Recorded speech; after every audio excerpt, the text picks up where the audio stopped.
우리 인사 한번 나누실까요? 반갑습니다. 잘 오셨습니다. 여러분, 오늘 우리가 함께 읽은 이 본문을 보면요, 유독 형제라는 이 말이 계속해서 반복되고 있습니다. 함께 눈으로 살펴보실까요? 13절에 보면요, 형제 이렇게 되어 있고요.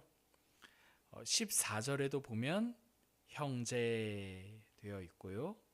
15절에도 형제, 그리고 16절에도 형제, 그리고 마지막 17절에도요 형제라고 되어 있습니다. 영어 성경으로는 뭐라고 되어 있나요? 브라더라고 되어 있나요? sister, 예, 그죠? 네, brother or sister, 예, 맞습니다. 이렇게요, 여러분, 형제가 총 5번 등장하고 있습니다. 늘 성경을 볼 때마다요, 요 한 단락 안에 계속해서 반복하는 단어가 있다는 것은요, 성경의 저자가 강조하고 있다라는 것을 염두에 두어야 합니다. 오늘 이 본문 가운데서도요, 사도 요한이 반복함으로써 강조하고 싶은 것 바로 형제입니다. 사실 이 헬라어 원문에서는요, 아델포스해서 형제라고 되어 있거든요. 근데 그걸 브라더 그리고 시스터 이렇게 번역한 것은 의미가 사실 의역된 번역입니다. 근데 충분히 그렇게 의역할 만한데요. 한번 들어보십시오. 오늘 본문에서 사도 요한이 말하는 요 형제라는 이 표현은요, 사실 교회 공동체에서 굉장히 흔하게 자주 듣는 표현 중 하나죠. 저 같은 경우에서도요, 우리 교회 공동체에서 만난 싱글 청년들에게 형제님 이렇게 호칭을 합니다. 당시 정황에서나 요한 1서가 쓰여지는 요 정황에서나 우리의 정황에서나 그 상대를 향해 형제님, 자매님 또는 자매님 이렇게 호칭을 하는 것은요, 실은 우리의 신앙의 고백이 담겨 있는 표현입니다. 이는 단순히 남자들 간의 호칭을 의미하는 것이 아니고요, 또는 호칭이 애매할 때 그 사람의 호칭을 형제님이라고 부르기 위해 사용하는 호칭도 아닙니다. 그 의미, 그 신앙 고백이 어떠한 것인지 우리 16절 한번 살펴보겠습니다. 16절 보십시오. 제가 읽겠습니다. 그가 우리를 위하여 목숨을 버리셨으니 우리가 이로써 사랑을 알고 우리도 형제들을 위하여 목숨을 버리는 것이 마땅하니라. 오늘 여기 16절 보시면요, 사도 요한이 그 교회를 향해서 서로와 서로 간에 형제라고 부르는 이유가 등장합니다. 눈으로 16절 한번 보시면요, 우리가 서로와 서로를, 그러니까 교회 안에서 서로와 서로를 형제로 여길 수 있는 배경은요, 예수님께서 우리를 위해 목숨을 버리셨기 때문입니다. 예수님께서 우리를 위해 자신의 목숨을 버리셨다라는 것은요, 그냥 그런가 보다 할 일이 아니라요, 이는 예수님께서 우리 이 교회를요, 자신의 지위에 자신과 함께 세우셨다는 것을 의미합니다. 들어보십시오, 무슨 말인지. 그래서 요한이 기록한 복음서가 있어요. 그게 요한복음인데 거기서 뭐라고 말하는 거 하냐면요, 누구든지 예수님을 영접하는 자마다 하나님의 자녀가 되는 권세를 주셨으니 라고 말합니다. 요한복음 1장 12절 보면 누구든지 예수님을 영접하는 자마다 하나님의 자녀가 되는 권세를 주셨으니 라고 말합니다. 하나님과 전혀 상관없이 사는 우리를 대신해서요, 예수님께서 대신 죽으심으로 우리와 하나님 사이를 아버지와 자녀 사이로 엮으신 것이 예수님께서 우리를 대신하여 자기 목숨을 버리신 사건의 내용입니다. 때문에 예수님께서 우리를 대신하여 자기 목숨을 내어주신 것은요, 누구든지 그를 믿는 자마다 하나님의 자녀가 되는 권세를 주셨으니 이 서로는요, 예수님 안에서 형제라고 부르는 관계가 됩니다. 예수님을 통해서요, 이렇게 서로와 서로가 연결이 되고 그분 안에서 우리는 가족이 되었기 때문에 서로를 형제라고 부르는 것이죠. 그러므로 사도 요한이 그 교회를 향해 또는 교회와 교회의 구성원 서로 간에 형제라고 부른다는 것은요, 예수님께서 우리를 위해 행하신 그 일로 말미암아 우리가 예수님 안에서 한 형제가 되었습니다 라는 믿음의 고백이 담겨 있는 호칭입니다. 오늘 본문은요, 이와 대조해서요, 세상에서도 형제를 말하거든요. 그러니까 이 본문은 이와 대조하여서 세상에서도 말하는 형제에 대해 설명해 줍니다. 결론부터 말씀드리자면요, 세상에서 말하는 형제는요, 자신이 생각한 조건에 일치될 때 비로소 그 상대를 형제라고 말합니다.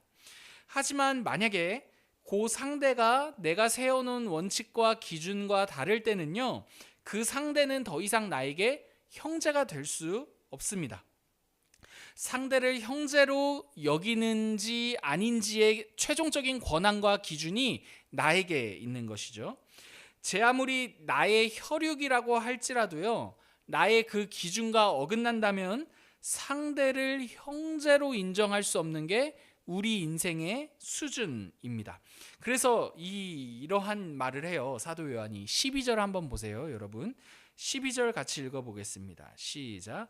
가인과 같이 하지 말라. 그는 악한 자에게 속하여 그 아우를 죽였으니 어떤 이유로 죽였느냐? 자기의 행위는 악하고 그의 아우의 행위는 의로움이라. 아시는 것처럼요, 여러분, 여기에서 12절에서 등장하는 이 가인과 아벨은요, 형제입니다. 아담과 하와에게 난 아들들입니다. 그러니까 형제죠. 한 배에서 나온 형제인데요, 그런데 이렇게 혈육으로 맺어진 형제임에도 불구하고요, 가인이 아벨을 죽이게 됩니다. 가인이 아벨을 죽이는 데에는요, 어떠한 이유가 있었는고 하니 12절 보시면요, 아벨의 행위가 의로웠기 때문에 상대적으로 그 의로움을 보고 그 의롭지 못한 자기 자신을 견디지 못해 아벨을 죽이게 됩니다. 그러니까 무슨 말이냐면요, 아벨이 잘못한 것이 없이 잘했습니다. 근데 그 잘한 것이, 아벨이 잘한 그 내용이 가인의 기준에는 악한 것이 되어서 그 가인이 아벨을 죽이게 됩니다. 여러분, 이게 무슨 말인지 이해가 되십니까? 여러분 보십시오. 상대가 잘하는 일도요, 우리 눈에 거슬리게 되면 상대를 해칠 수 있는 게 사람이라고 말합니다. 여러분, 이런 상황들 생각하실지 모르겠어요. 어떤 한 사람이 굉장히 활발하고 성격이 좋습니다. 그러니까 성격이 좋고 활발하고 좋은 일인데 누군가의 눈에 쟤 나대, 왜 이렇게 설쳐, 이렇게 거슬리게 되면 그 좋은 것도 뭔가 욕할 구실이 되는 게 우리들의 형편인 거죠. 그러니까 나를 기준으로 상대를 내 형제로 여길 것인가 여기지 않을 것인가의 형편이 우리 모두의 수준이라는 것을 알 수가 있습니다. 우리가 사는 이 세상은요, 내 눈에 거슬리지 않을 때 비로소 그 상대를 나의 형제라고 여깁니다. 제 아무리 혈육 안에서 형제일지라도요, 오늘 가인과 아벨의 사건을 통해 알 수 있듯이 나라는 존재가 기준이 되어서요, 그 상대를 형제로 인정할 것인지 아닌지 그렇게 결정하는 게 우리 이 세상에서 일반적으로 이렇게 결론 내리는 형제의 의미입니다. 사도 요한은요, 오늘 본문에서 이렇게 내가 기준이 돼서 상대를 형제로 여길 것인가 형제로 여기지 않을 것인가 라는 이 태도를 경계하고 있습니다. 때문에 의도적으로 오늘 본문에서 앞서 우리가 살펴봤듯이 계속 형제라는 이 단어를 반복하는 겁니다. 이 단어를 반복함으로써 이 교회 안에 서로야 서로가 예수님 안에서 형제가 되었음을 생각하게 만들고, 이와 대조해서 만약에 교회가 예수님 안에서 형제가 되었음에도 불구하고 아직도 세상 기준의 형제 대하는 것으로 서로를 대하고 있지 않는지 생각하고 고민하게 만드는 게 오늘 본문의 내용이죠. 여러분, 때문에 오늘 본문을 듣는 교회 공동체는요, 이 요한이 대조하고 있는 이 두 형제의 의미를 가지고 고민했을 것입니다. 나는 이렇게 고민했을 겁니다. 나는 나와 함께하는 그 지체를 예수님 안에서 형제로 대하고 있는지, 아니면 세상의 기준으로 나를 기준 삼아 나에게 거슬리면 형제가 아니고 나에게 거슬리지 않으면 형제로 대하고 있는지, 이렇게 이 두 가지 형제의 의미를 던짐으로써 고민하게 만드는 거죠. 나는 어느 쪽에 상대를 나의 형제로, 어느 쪽의 기준을 가지고 이 상대를, 교회 공동체 안에서의 이 상대를 형제로 대하고 있는가라고 말입니다. 사도 요한은요, 이렇게 고민하고 있는 그 교회를 향해서요, 조금 더 세게 이렇게 말합니다. 15절 같이 읽어보실까요? 15절입니다.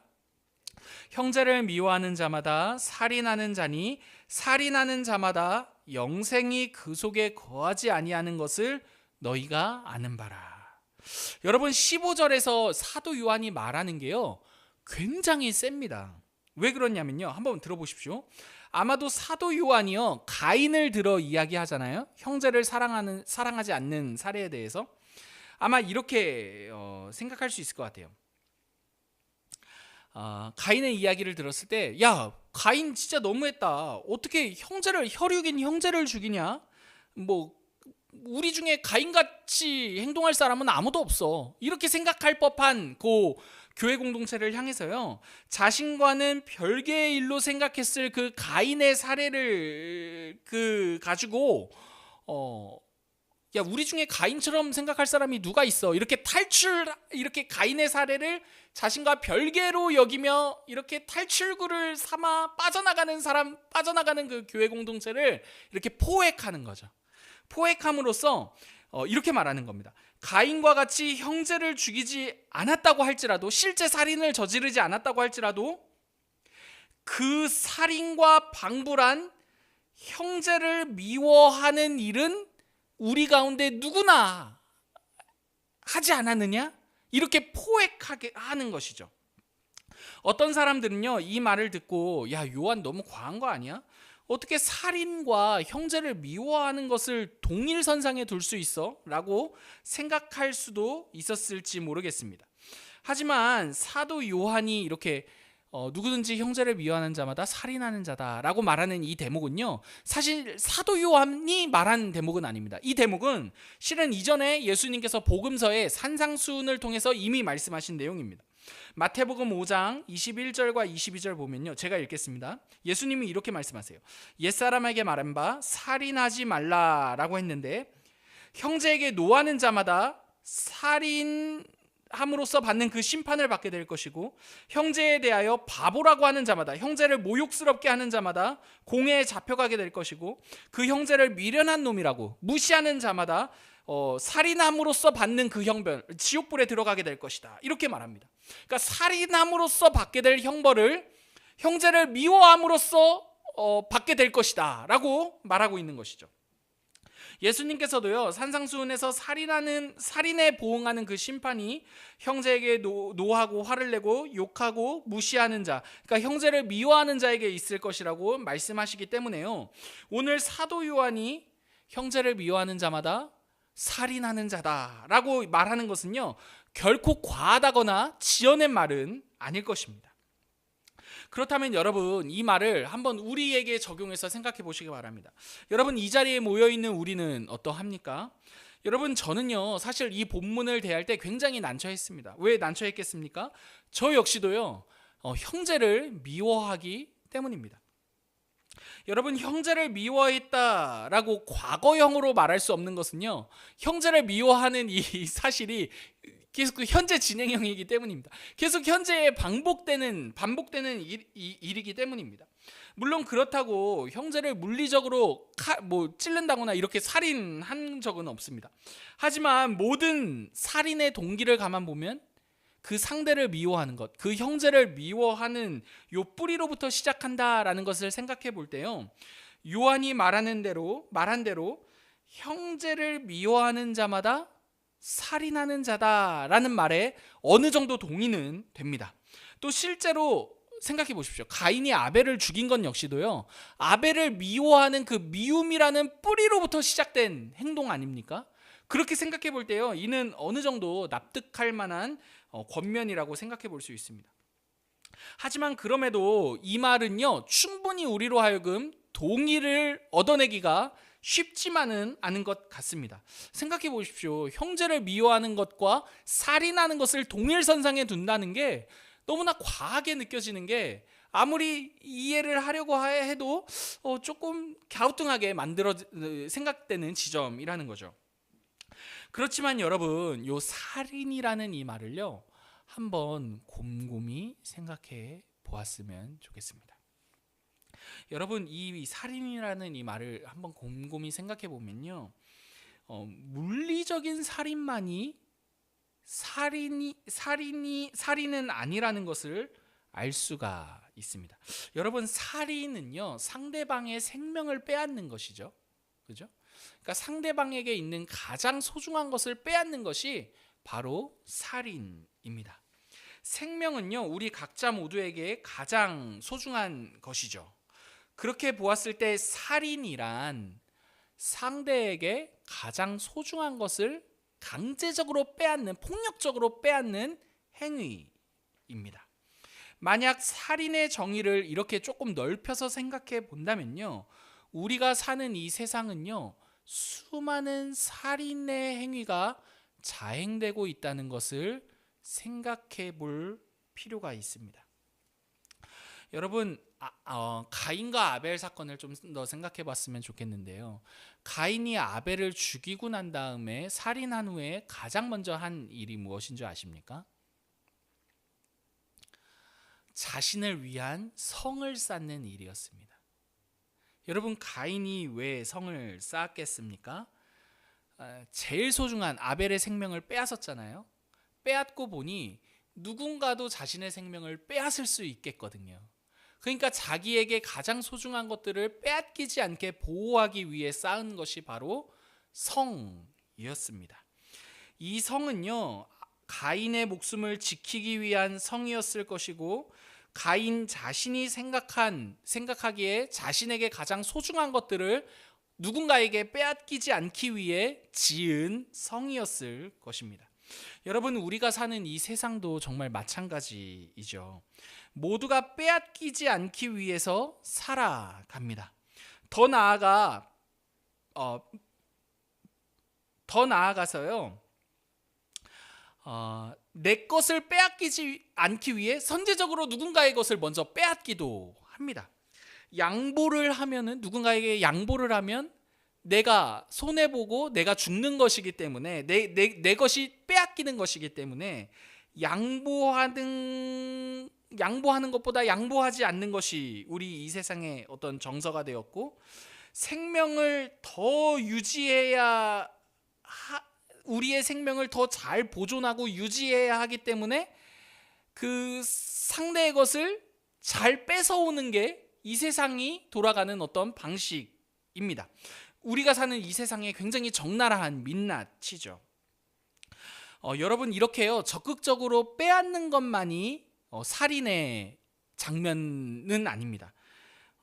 소극적인 장면도 있습니다. 어떠한 장면이냐면, 내가 가진 내 생명을 유지하는 이 자원을 누군가에게 나누어 주지 않는 것도 어떠한 방면에선 소극적인 살인입니다. 그죠? 왜냐하면요, 상대의 생명에 관심을 기울이지 않는 것이기 때문입니다. 그래서 여러분, 17절 보십시오. 17절 보시면 사도 요한이 이렇게 말합니다. 누가 이 세상의 재물을 가지고 형제의 궁핍함을 보고도 도와줄 마음을 닫으면 하나님 사랑이 있다고 할 수 있겠냐? 이렇게 말합니다. 여러분, 이 말은요, 온 인류의 생명에 관심을 가져야 된다, 이런 거창한 이야기가 아닙니다. 어떠한 말이냐 하면, 소극적으로 살인에 동참하는 거죠. 형제의 궁핍함을 보고서도 가만히 내 마음을 닫는 것은 굉장히 소극적인, 상대의 것을, 내 것을 나누지 않으므로 상대의 것을 빼앗는 행위. 그러니까 그 궁핍함을 보고서도 나누지 않는 건 굉장히 소극적인 어떤 한 살인의 형태라는 것을 알 수가 있습니다. 여러분, 이 세상은요, 그러니까 요약 정리하면 이 세상은요, 상대의 것을 빼앗음으로 생명을 갉아먹기도 하고요, 소극적으로는 상대의 소중한 생명의 궁핍함을 보고도 방관함으로써 그 상대의 소중한 생명을 갉아먹히게 하기도 합니다. 그러니까 굉장히 적극적으로나 소극적으로나 우리가 알게 모르게 그 살인에 동참하고 있다는 것, 이 세상이 돌아가는 것이 살인에 동참하고 있다는 것을 우리가 한번 생각해 볼 수가 있는 것이죠. 여러분, 우리가 소극적이든 적극적이든 이렇게 상대를 미워함으로써 행하는 이 상황들이 살인이라고 오늘 본문이 우리들에게 말해줍니다. 여러분, 제가요 이 세상을 비관적으로 말하기 위해 이러한 내용을 말하는 것이 아닙니다. 여러분, 이렇게 적극적이든 소극적이든 서로의 것을 빼앗고 우리의 자원을 더 축적하고 타인의 생명에 관심이 없는 이 세상 한복판에서요, 그런데 이와는 전혀 다른 선택을 하신 한 분이 계십니다. 누구이십니까? 바로 예수 그리스도이십니다. 여러분, 16절 한번 보십시오. 16절 다시금 보시기 바랍니다. 제가 읽겠습니다. 그가 우리를 위하여 목숨을 버리셨으니. 여러분, 16절의 이 상반절, 이 짧은 표현 하나는요, 우리가 사는 이 세상에 역행하는 사건이었습니다. 여러분, 모두가 소극적으로는 상대의 소중한 생명을 방치하였고 적극적으로는 상대의 생명을 빼앗는 이 세상 한복판에서요, 예수님께서는 도리어 자기 자신을 우리를 위해 내어주셨다라고 말합니다. 여러분, 여기서 목숨을 버리셨다라는 이 말은요, 자신에게 있으나 마나한 것을 우리에게 주셨다라는 표현 아닙니다. 기꺼이 내어주셨다라는 의미입니다. 마지못해서 주는 게 아니라요, 적극적으로 주는 행위가 바로 자기 목숨을 버리셨다라고 할 때의 의미입니다. 여러분, 모두가 빼앗기지 않기 위해 더 적극적으로 타인의 것을 선제적으로 빼앗는 이 세상에서 뭔가 자신에게 자원이 있음에도 불구하고 타인의 생명에 더 관심을 갖지 않고 방치하는 이 세상 한복판에서요, 예수님께서는 도리어 자신의 생명을 우리에게 내어주셨습니다. 기꺼이 자신의 목숨을요, 우리들에게 주셨다는 말입니다. 모두가 상대의 생명을 갉아먹거나 자신을 위해 상대의 생명을 소비하는 데에 익숙한 우리들에게요, 도리어 예수님께서는요, 자신의 생명을 내어주신 것이죠. 여러분, 그러므로 오늘 사도 요한이요, 우리는 서로 사랑하자라고 말할 때 이 서로 사랑하자라는 이 의미는요, 단순히 도덕적인 행위를 의미하는 것 그 이상입니다. 어떠한 이상입니까? 이러한 의미죠. 야, 우리가 예수님으로부터 받은 그 예수님의 생명이 우리에게 있는데 어떻게 우리가 이 세상 한복판에서 이 세상과 똑같이 타인의 생명을 갉아먹음으로 우리의 생명을 유지하고 소극적으로는 생명이 방치된 그 사람들에게 우리의 생명을 유지하는 자원을 나누어 주지 않음으로써 우리의 생명을 유지할 수 있겠느냐? 예수님께서는 우리에게 자신의 생명을 내어 우리에게 생명 주셨는데 어떻게 우리는 상대를 이용하고 소비함으로써 우리의 생명을 유지하려고 하느냐? 이게 바로 그 형편에서 돌아섬으로 그 예수님이 우리에게 주신 생명에 참여하는 자가 되자, 그 생명을 서로와 함께 누리자, 이 의미가 바로 우리가 함께 서로 사랑하자라는 말의 의미입니다. 사랑하는 여러분, 서로가 서로의 생명을 자신을 위해 소비하고 자신을 위해 이용만 하려는 이 세상 한복판에서요, 도리어 예수님께서는요, 자신의 생명을 우리를 위해 내어 주셨습니다. 그로 인해 우리는 그분의 생명에 참여하는 자가 되었고요. 그분의 생명을 함께 누리는 형제가 되었습니다. 그러므로 이 형제의 관계 안에서는요, 서로의 생명을 나를 위한 도구로 이용해서는 절대 아니 됩니다. 여러분, 이렇게 예수님이 자신의 생명을 주심으로 우리를 서로 형제로 부르셨는데, 여러분, 세상의 방식처럼 상대의 생명을 나를 위해 소비하고 나를 위해 이용한다면 여러분, 이게 가당하겠습니까? 가당치 않습니다. 우리가 함께 참여하고 있는 그분의 생명 안에서요, 서로의 유익을 위해 그와 마찬가지로 우리를 내어주는 것, 바로 사랑의 의미입니다. 이게 바로 사도 요한이 오늘 본문에서 말하는 서로 사랑하라 할 때 사랑의 의미입니다. 말씀을 마치겠습니다. 여러분, 예수님께서요, 우리를 위해 자기 자신을 내어 주셨습니다. 서로의 생명을 갉아먹고 상대의 생명을 나를 위한 도구로 이용하기에 바쁜 이 세상 한복판에서요, 도리어 예수님께서는 자신의 생명을 우리를 위해 내어 주셨습니다. 여러분, 우리는요, 그분의 생명에 함께 참여한 한 형제입니다. 그러므로 그분의 생명에 참여하고 그분의 생명을 누리는 자로서 말과 혀로만이 아니라 행함과 진실함으로 서로와 서로를 사랑해야 할 것입니다. 그분의 측량할 수 없는 그 풍성한 사랑 안에서요, 서로를 격려하고 응원함으로 이 믿음의 여정을 서로 사랑하며 지나가는 저와 여러분 되기를 간절히 기도합니다. 우리 함께 기도하도록 하겠습니다.